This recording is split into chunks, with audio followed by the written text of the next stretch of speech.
नमस्कार दोस्तों, जय भोलेनाथ। आपको यह जानना है कि यह गाना किस ट्रैक पर लिखा हुआ है, तो वीडियो को शुरू से अंत तक देखना पड़ेगा आपको। मैं लास्ट में बताऊंगा यह दोनों गाना दो मुखड़ा है किस ट्रैक पर लिखा हुआ है। तो चलिए सुनाते हैं। लेकिन मैं 6 दिन से वीडियो नहीं डाल पा रहा था क्योंकि मेरा मोबाइल गुम हो चुका है और मैं यह वीडियो मेरे दोस्त के मोबाइल से उस चैनल को ट्रांसफर करके मैं वीडियो बना रहा हूँ। तो चलिए आपसे रेगुलर वीडियो आएगा।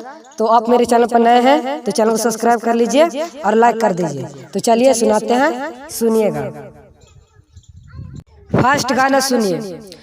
चढ़ाते दशहरा माई चलिया घरे, चढ़ाते दशहरा माई चलिया घरे, माई शेर के सवारी कई के, माई आजा तू तैयारी कई के, माई शेर के सवारी कई के, माई आजा तू तैयारी कई के।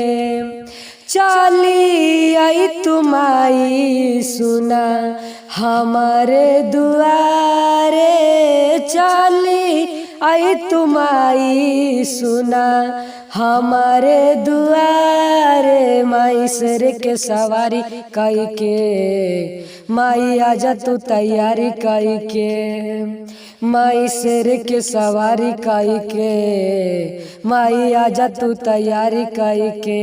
कैसा लगा? अच्छा लगा हो तो लाइक कीजिए। आगे सुनिए दूसरा, लास्ट वाला सुनिए।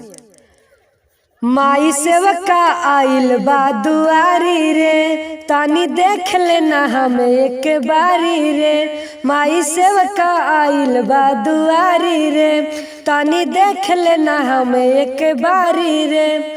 आइल हम बानी सच कहतानी, केतना निठोर बनवे, माई छोटका बलकवा पा बोला केतना कठोर बनवे, यदि हमर नहीं बात सुनवे, फिर दोसरा के कैसे गुनवे, माई छोटका बलकवा पा बोला केतना कठोर बनवे, यदि हमर नहीं बात सुनवे, फिर दोसरा के कैसे गुनवे। तो चलिए बताते हैं यहाँ गाना किस ट्रैक पर लिखा हुआ था। पहला सॉन्ग नीलकमल सिंह का सॉन्ग पर था, लइका तोहरे के पापा कहा था, और दूसरा सॉन्ग भी नीलकमल सिंह का। एक ही चीज हुई पर बोला कितना के खुश कर गई।